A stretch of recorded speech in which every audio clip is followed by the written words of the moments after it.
السلام عليكم ورحمة الله. بسم الله الرحمن الرحيم. إن الحمد لله والصلاة والسلام على سيد الأنبياء والمرسلين وعلى آله وأصحابه وعمته أجمعين. সুপ্রিয় দর্শক শ্রোতা, আল্লাহ তাআলার কাছে শুকরিয়া জ্ঞাপন করছি। আল্লাহ তাআলার অশেষ রহমত। কালকে যেই ভিডিওটা আপলোড করেছিলাম, আলহামদুলিল্লাহ আপনাদের সহযোগিতায় অনেক সহযোগিতা করেছেন আপনারা এবং আলহামদুলিল্লাহ অনেক সাপোর্ট করেছেন। তো আজকের মেইন বিষয় হচ্ছে, আজকের বিষয় কালকের বিষয়ের মতো তাওহীদ নিয়ে। তাওহীদের বিষয় হচ্ছে, আমি কালকে কোরআন পড়ার সময় কতগুলো আমি তাওহীদ নিয়ে কিছু রিসার্চ করার সময় কোরআনের অনেকগুলো আয়াত আমার চোখে পড়েছে, যে কোরআনের আয়াতের সাথে আমাদের বাংলাদেশ, ইন্ডিয়া, পাকিস্তান, আমাদের সমাজের সাথে মিলে না। এগুলো আপনাদের সাথে একটু শেয়ার করব। তো এটা হচ্ছে যে আল্লাহর তারুফ আমাদেরকে আমাদের সমাজে করিয়েছে, আল্লাহ তার চেয়ে ভিন্ন, তার থেকে ভিন্ন হচ্ছে যে আমাদের সমাজে বিশেষ করে সবচেয়ে যেটা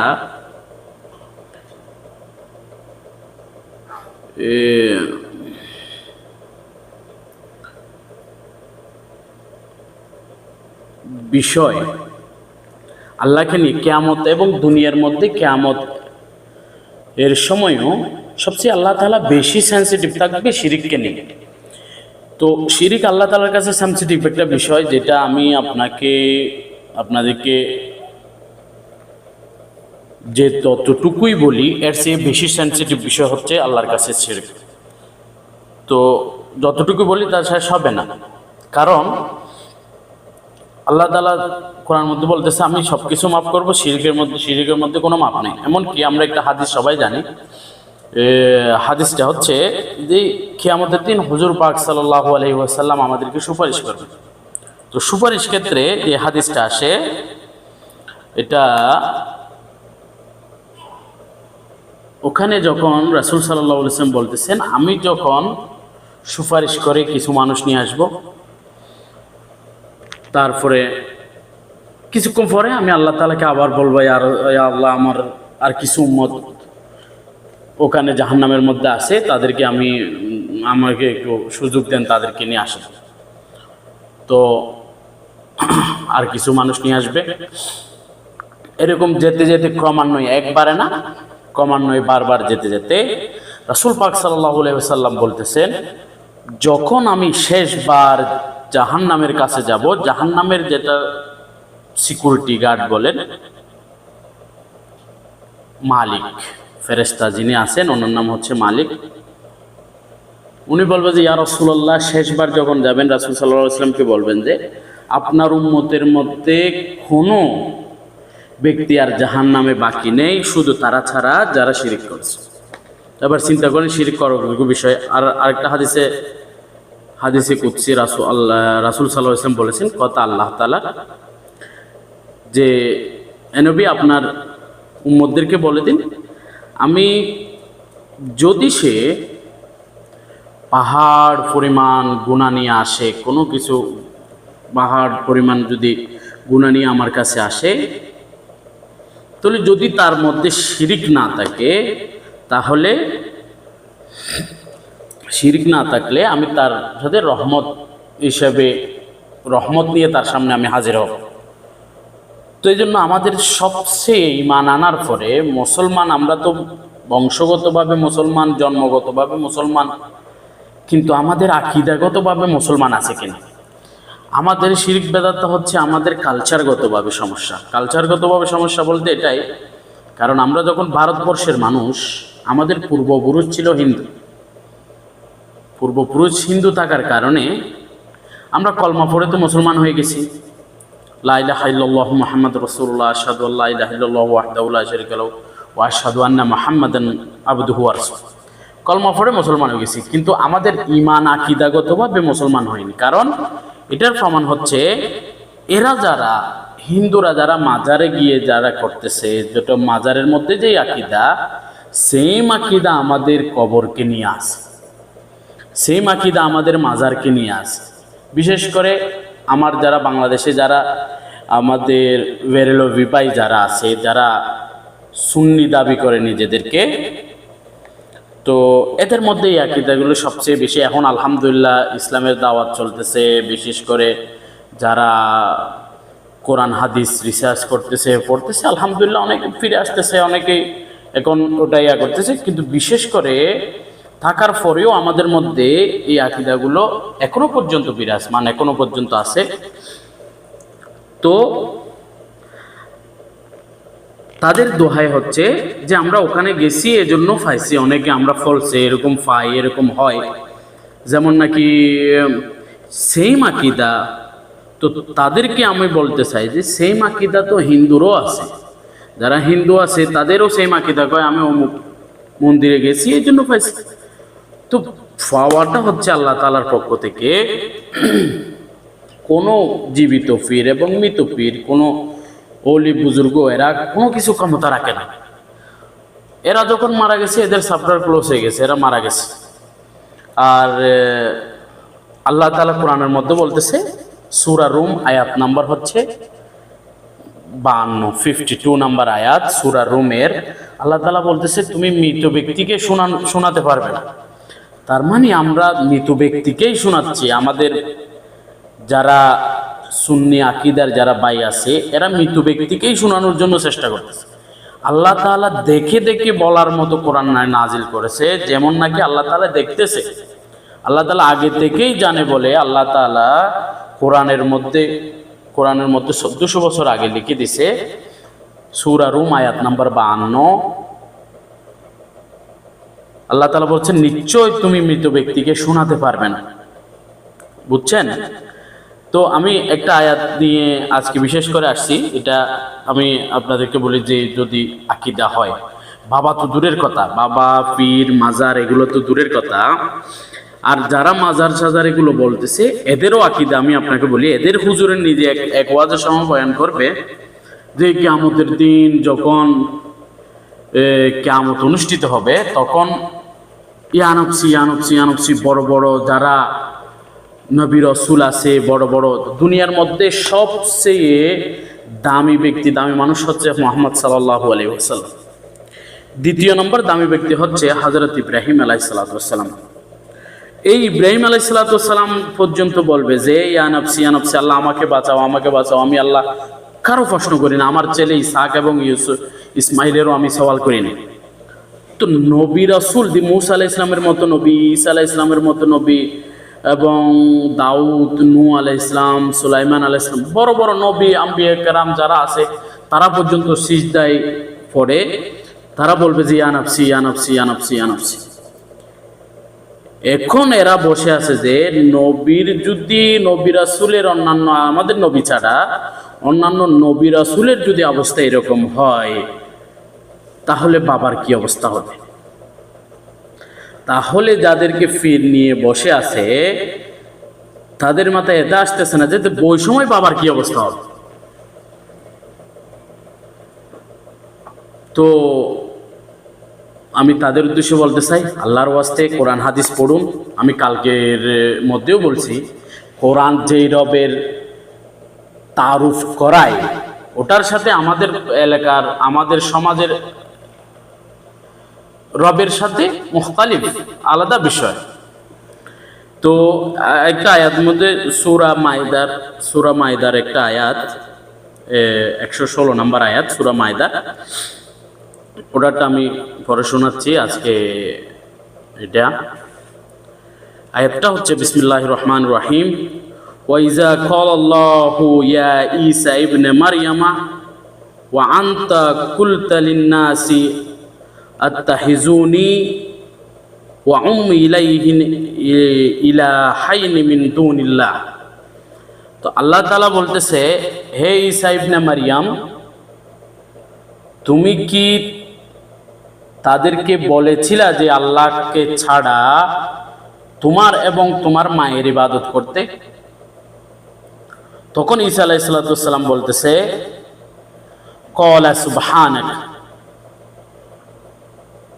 ইয়াকুনু লিআন আকুলা মা লাইসা লি বিহাক্কি। হে আল্লাহ, ক্বালা সুবহানাকা, হে আল্লাহ আপনি পাক এবং পবিত্র, যেটার অধিকার আমার কাছে নেই সেটা আমি কিভাবে বলতে পারি?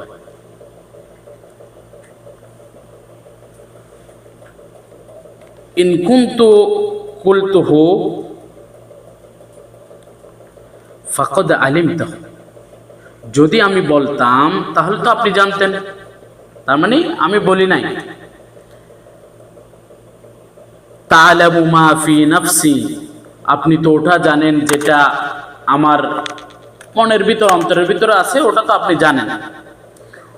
ওয়ালা আ'লামু মা ফি নাফসিকা, আমি তো জানি না যেটা আপনার মনের মধ্যে আছে। আপনার অন্তরের খবর তো আমি জানি না, কিন্তু আমার অন্তরের খবর তো আপনি জানেন। ইন্নাকা আনতা আল্লামুল গায়ব, আপনি অবশ্যই অদৃশ্যের জ্ঞান রাখেন। তো এটা একটা সেন্সিটিভ বিষয় যে হযরত ঈসা আলাইহিস সালাম একজন নবী হয়ে ওনার বিষয়ে কিয়ামতের দিন জিজ্ঞাসিত করা হবে যে আপনি কি বলেছিলেন তাদেরকে রব মানতে? অবশ্যই, কিন্তু আল্লাহ তো অবশ্যই জানে, আল্লাহ অবশ্যই জানে।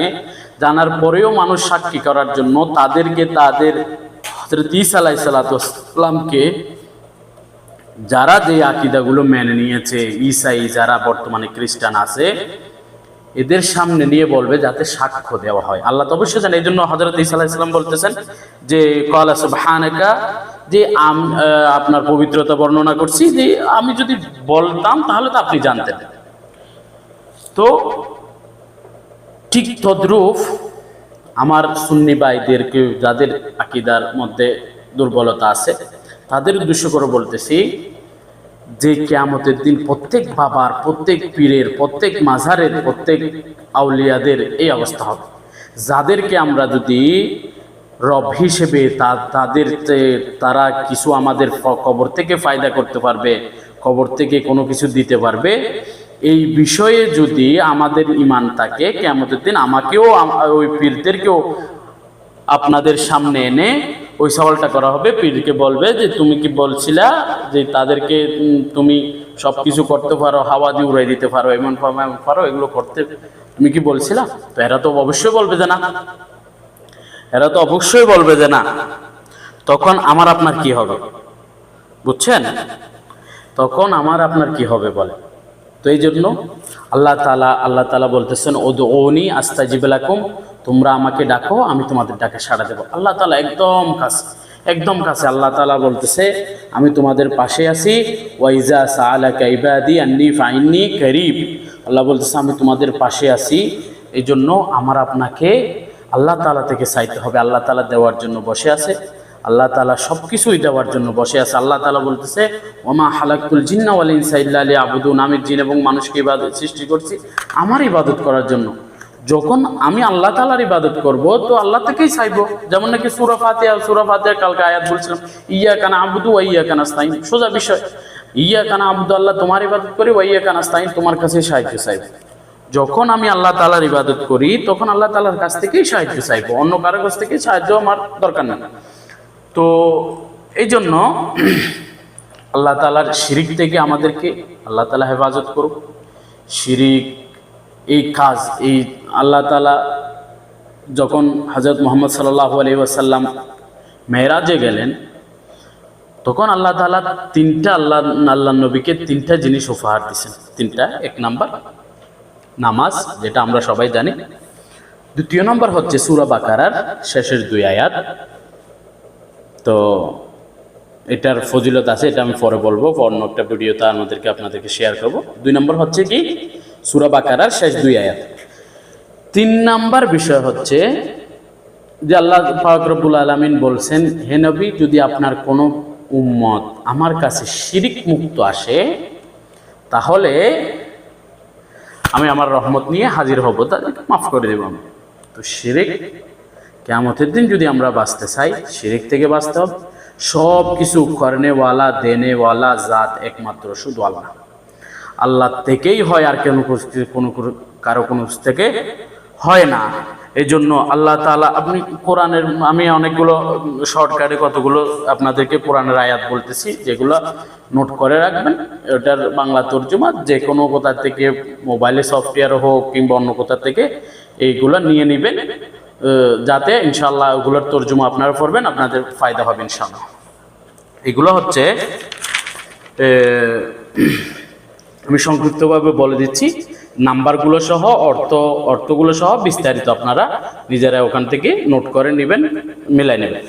তো 1 নাম্বার হচ্ছে আল্লাহ তাআলা কোনো ওসিলা রাখেন নাই। আল্লাহ তাআলা বলতেছে, আল্লাহ তাআলা কোনো ওসিলা রাখে নাই, যে আল্লাহ কোনো ওসিলা মুকাররর করে নাই, কোনো আল্লাহর কোনো কিছু নেই। আল্লাহ থেকে যখন চাইবেন সিজদা করে 2 রাকাত নামাজ পড়ে আল্লাহ থেকে চাইবেন। হ্যাঁ, ওয়াস্তাইনু বিসসাবরি ওয়াস সালাত, বুঝছেন? আয়াতটা হচ্ছে ওসিলা মুকাররর করেন, এই আয়াতটা হচ্ছে সূরা মাইদা 103 নম্বর আয়াত। তো 2 নম্বর হচ্ছে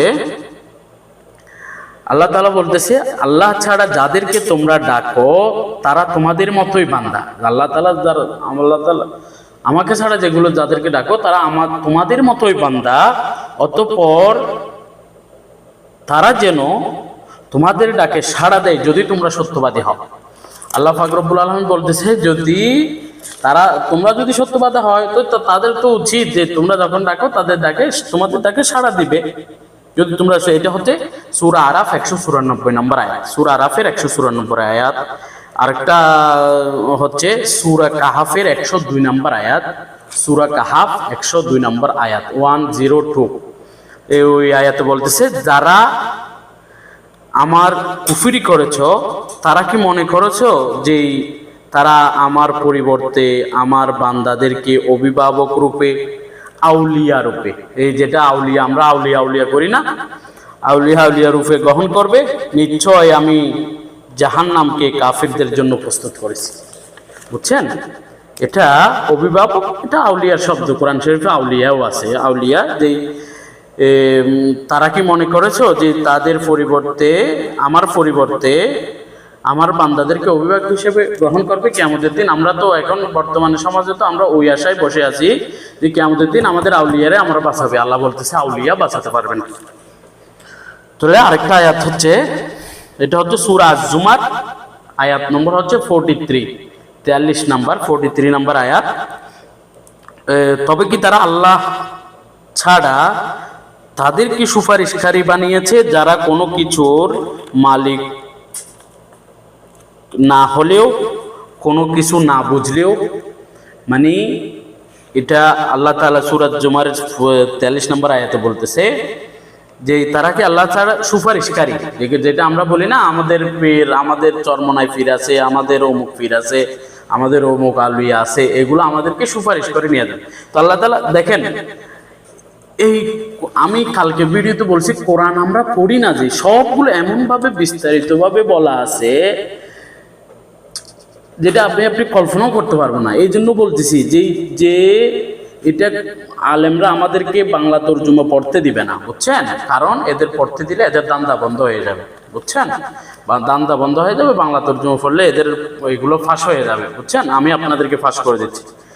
তো আল্লাহ তাআলা বলছে সুপারিশকারী কোনো এগুলো কোথাও নাই। আচ্ছা, তাইলে আরেকটা আয়াত হচ্ছে সূরা ফাতির আয়াত নাম্বার হচ্ছে 13 নম্বর আয়াত। আল্লাহ ছাড়া তোমরা যাকে ডাকো তারা খেজুরের দানার উপরের ফসমেরও মালিক নয়। খেজুর, আপনারা যখন খেজুর খান, খেজুরের মধ্যে একটা গুটলি আছে, গুটলির উপর দেখবেন যে একটা সামান্য ছোট একটা ওই ফসমের মতো আছে, ওখানে একটা একদম আঁশের মতো, এটা বিলকুল অনেক একটা পাতলা। আল্লাহ তাআলা বলতেছেন, ওটার উদাহরণ দিচ্ছেন। আল্লাহ তাআলা বলতেছেন তারা একটা খেজুরের গুটলির উপরে যেটা পশম থাকে ওটারও সে মালিক নয়। তাহলে বলেন কিয়ামতের দিন যাদের আশায় আমরা বসে আছি আমাদের অবস্থা কি হবে? তাহলে আরেকটা আয়াতের মধ্যে বলতেছে, সূরা, এটাও সূরা ফাতির 13-14 নম্বর আয়াত, আর কিয়ামতের দিন তারা তোমাদের শরীক করাকে অস্বীকার করবে। কিয়ামতের দিন আমরা যারা ওই যে বললাম সূরা মায়েদার, যেটা হযরত ঈসা আলাইহিস সালাম এবং তার মায়ের আয়াতটা যেটা পড়লাম, তো ওটার আয়াতের এটাই সামঞ্জস্য আছে। ওই আয়াতে যে কথা কেন বলতেছে যে তারা তাদের শরীক করাকে, যেটা আমরা বলতেছি না, হ্যাঁ আমাদের বাবা, আমরা অনেকেই এদিন একটা ভিডিও দেখলাম, তোমরা তো আল্লাহকে নিয়ে থাকো, আমরা বাবাকে নিয়ে থাকবো। তো এখানে বলতেছে কিয়ামতের দিন যখন দেখা হবে তখন ওই বাবাগুলো বলবে যে না, আমি অস্বীকার করতে, আমি এগুলো কিচ্ছু বলি নাই। বুঝছেন? আরেকটা আয়াত হচ্ছে সূরা রুম আয়াত নাম্বার 52। এটা হচ্ছে নিশ্চয় তুমি মৃত ব্যক্তিকে কোনো কিছু শোনাতে পারবে না, কবরবাসীকে, যারা মারা গেছে, যারা বাবা মাজার সাজার যারা কবরবাসী আছে, এদেরকে কোনো কিছু কেউ শোনাতে পারবে না, কোনো কিছু এরা শুনেও না। এদের চ্যাপ্টার ক্লোজ, এরা কিয়ামতের সাথে আলমে বারজাখের সাথে এরা চলে গেছে। কিয়ামতের দিন এদের হিসাব নিকাশ, কবর হিসাব, দুনিয়া থেকে এদের চ্যাপ্টার ক্লোজ, দুনিয়ার মধ্যে এদের কোনো সম্পর্ক নাই। তারপরে আরেকটা এখানে আয়াত, আমি এটা একটা আয়াত না, হাদিস, তিরমিজির একটা হাদিস, 2055 নম্বর হাদিস। এই হাদিসটা হচ্ছে 2055 নম্বর হাদিস, 2755। এটা হচ্ছে, যারও ইচ্ছা হয় আমার জন্য মানুষ দাঁড়াক, সে যেন তার স্থান জাহান্নামে করলো। হাদিসটি সহি। যে ব্যক্তি ইচ্ছে করে, যে আমাদের বাংলাদেশে দেখবেন অনেক ফিরচির আসছে, আপনি না দাঁড়ালে সে রাগ করে ফেলবেন। আল্লাহ তাআলা তার জন্য বলতেছে যে সে যেন তার স্থান জাহান্নামে করলো।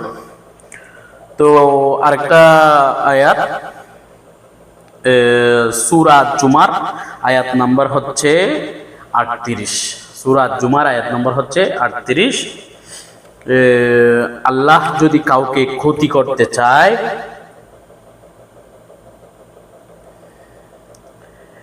আর তোমরা আল্লাহর পরিবর্তে যাকে ডাকো, তারা কি তা দূর করতে পারবে? আল্লাহ কারো ক্ষতি করতে যদি চায়, আল্লাহ তাআলা বলতেছে তোমরা আল্লাহর পরিবর্তে যাকে ডাকো, সে কি এটা দূর করতে পারবে? এবং আল্লাহ যদি কারো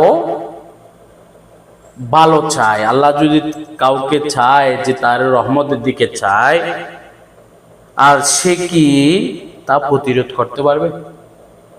সমস্ত ক্ষমতা শুধু আল্লাহ তাআলার, সমস্ত ক্ষমতা। হাসবুনাল্লাহ ওয়া নি'মাল ওয়াকিল, হাসবুনাল্লাহ ওয়া নি'মাল ওয়াকিল। এটা আরেকটা আয়াত হচ্ছে সূরা আরাফ 179 নম্বর আয়াত। সূরা আরাফের 179 নম্বর আয়াত, ওয়ালাকাদ যারানা লিজাহান্নামা কাসীরাম মিনাল জিন্নি ওয়াল ইনস, ওয়ালাকাদ যারানা লিজাহান্নামা কাসীরাম মিনাল জিন্নি ওয়াল ইনস। আমরা অনেকেই আমাদেরকে উদাহরণ দেয় না, আমরা যদি বলি এরকম হয়, আমাদের পূর্বপুরুষরা এতদিন ধরে করে আসতেছে, তারা কে বলনি তারা সবাই জাহান্নামে যাবেন। তো আল্লাহ তাআলা বলতেছে ওয়ালাকাদ যারানা লিজাহান্নামা কাসীরাম মিনাল জিন্নি ওয়াল ইনস। আল্লাহ তাআলা বলতেছে আমি বেশিরভাগ জিন এবং মানুষকে বানাইছি জাহান্নামের জন্য। ওয়ালাকাদ যারানা লিজাহান্নামা কাসীরাম মিনাল জিন্নি ওয়াল ইনস। সূরা আরাফ 179 নম্বর আয়াত, 179। আল্লাহ তাআলা অন্য একটা আয়াতে বলতেছে, আল্লাহ নিরুপায়ের ডাকে সাড়া দেন, তোমাদের বলা মুসিবত দূর করবেন এবং তোমাদেরকে জমিনে প্রতিনিধি বানান। আল্লাহ ছাড়া অন্য কোন ইলাহ কি আছে যে আল্লাহ তাআলা তোমাদের বলা মুসিবত দূর করে, তোমাদেরকে জমিনের উপর প্রতিনিধি বানায়, জমিনের খলিফা বানায়? তাহলে আইলাহুম আল্লাহ, কি আল্লাহ ছাড়া অন্য কোনো ইলাহ কি আছে যেটা এই কোয়ালিটিগুলো যার আছে? এটা হচ্ছে সূরা নামাল, আয়াত নম্বর হচ্ছে 62, সূরা নামাল আয়াত নাম্বার 62। এটার অনেক অনেক হাদিস আছে, আয়াত আছে। আমার ভিডিওটা লম্বা হয়ে যাবে, এজন্য আমি ইনশাআল্লাহ অন্য একটা পর্বে আমি বাকি আরো অনেক দলিল আমার কোরআন এবং হাদিস থেকে অনেক দলিল আছে আমার কাছে।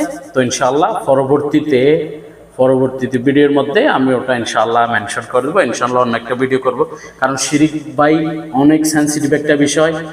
তো এটা নাই কিছু নাই, এটা নাই কোনো কিছু নাই। তো এই জন্য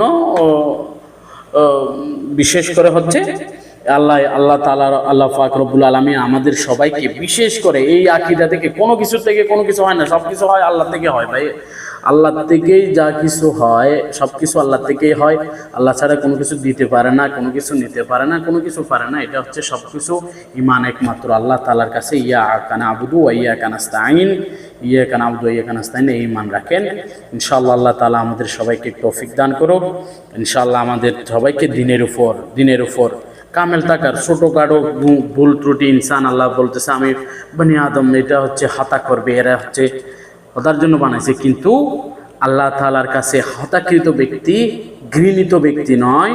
হতাকৃত ব্যক্তি যে দোষ করে এবং অহংকারের সহিত তাকে, সেই আল্লাহ তাআলার কাছে ঘৃণিত। যে দোষ করে আল্লাহ তাআলার কাছে ক্ষমা চায়, আল্লাহ তাআলার কাছে সবচেয়ে প্রিয় ব্যক্তি হচ্ছে সেই। তো এই জন্য আল্লাহ তাআলা আমাদেরকে সবাইকে তৌফিক দান করুন। ভিডিওটা লম্বা হয়ে যাচ্ছে, এই জন্য আমি পরবর্তীতে ভিডিও ইনশাআল্লাহ বাকি আয়াতগুলো এবং কোরআন হাদিসগুলো আমি রেফারেন্সগুলো ইনশাআল্লাহ দেব। তো সকলেই দোয়া করবেন ইনশাআল্লাহ, ভিডিওটা শেয়ার করে দিবেন যাতে আমরা সবাই মুসলমান উপকৃত হতে পারি। সব ফিরকা ওয়ারিয়ত এগুলো থেকে বের হয়ে ইনশাআল্লাহ ইহদিনাস সিরাতাল মুস্তাকিমে যখন আসতে পারি, আল্লাহ তাআলা আমার জন্য, বিশেষ করে আমি একজন ছাত্র, আমি যেটা শিখতেছি, এখনো শিখতেছি, যেটা শিখতেছি এটা আপনাদেরকে শোনাইতেছি ভাই হিসেবে, যাতে আপনারাও শিখেন, আমিও শিখি। আপনারা কোনো কিছু আমার ভুলভ্রান্তি হলে আমাকে জানাই দিবেন, যাতে আমিও শিখতে পারি। আমার শিখার অনেক কিছু আছে, আমিও শিখার জন্য ভিডিও করা, যাতে আমার ভুল ত্রুটিগুলো আপনারা ধরে দেন, কমেন্টে ধরে দিবেন। আমি আপনাদের ভাই, তো আমি স্টুডেন্ট মানুষ ভাই, আমি কোনো আলেম না, কোনো কিছু না। আমি যেটা শিখতেছি এটা আপনাদেরকে দেখাইতেছি। তো কোনো কিচ্ছা কাহিনী বলতেছি না, কোনো কিচ্ছা কাহিনী বলার আমার অভ্যাস নাই। আমি কোনো কিছু কিচ্ছা কাহিনী বলবো না। তো যেগুলো কোরআন এবং হাদিসের আমি দলিল দিতে পারবো, এগুলো কথা বলবো। ইনশাআল্লাহ দোয়া করবেন আমার জন্য। তো আসসালামু আলাইকুম ওয়া রাহমাতুল্লাহি ওয়া বারাকাতুহু।